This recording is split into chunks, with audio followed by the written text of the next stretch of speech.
Okay, this one is called Tutus in Paris. I came to live in Paris without social connections in 1977, having lived for 6 months hanging out in Mexico.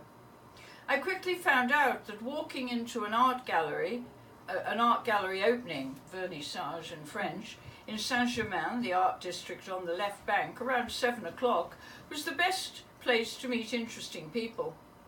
I picked a known Russian artist vernissage, put my best foot forward one Wednesday evening, and off I strode, a little nervous, as I knew almost no one in the capital of culture. I knew nothing of the art world, but recognised professionalism. Mikhail Shemyakin was a professional. The gallery was packed so much that one could hardly see his paintings. Tired and alone in a crowd, I sat down on a sofa next to a distinguished-looking older gentleman who was looking bored and detached. "What do you think of the paintings?" I asked innocently in French. He glanced at me sideways, uninterested, until he heard my obvious English accent. Then he perked up, explaining he'd lived in London for many years in the 50s as Baron's photographic assistant. Baron, who died in 1965, had been the famous London Society's photographer. He rose and took me in hand, introducing me to his friend, the artist that tout Paris was talking about.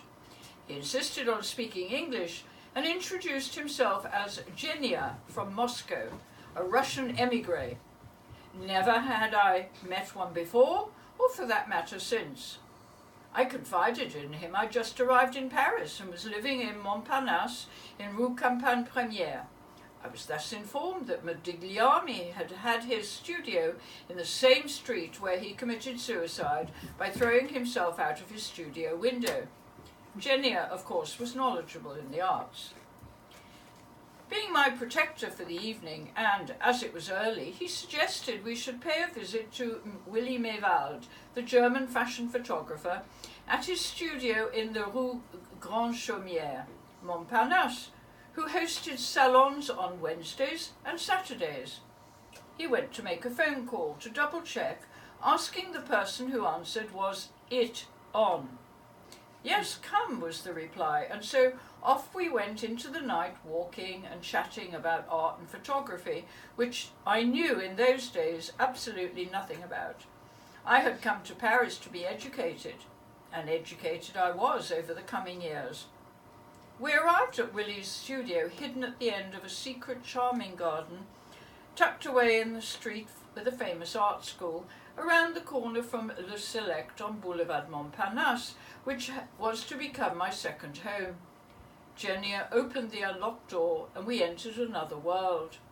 There was Willy on his couch, in an original artist studio with a high glass roof, his photographic portraits adorning the walls, surrounded by Spanish transvestites, wearing shocking pink tutus.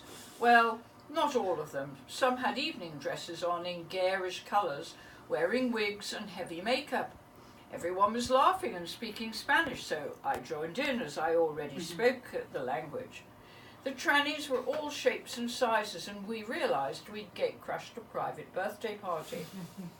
Willy rose to greet me in English with a guttural accent. "Jilliana, you've come on the wrong night. Bring Jilliana on a Saturday. I think she would prefer that." He smiled at me knowingly. A charming, talented, black and white fashion photographer, but Willy and his Saturday salons are for another vignette.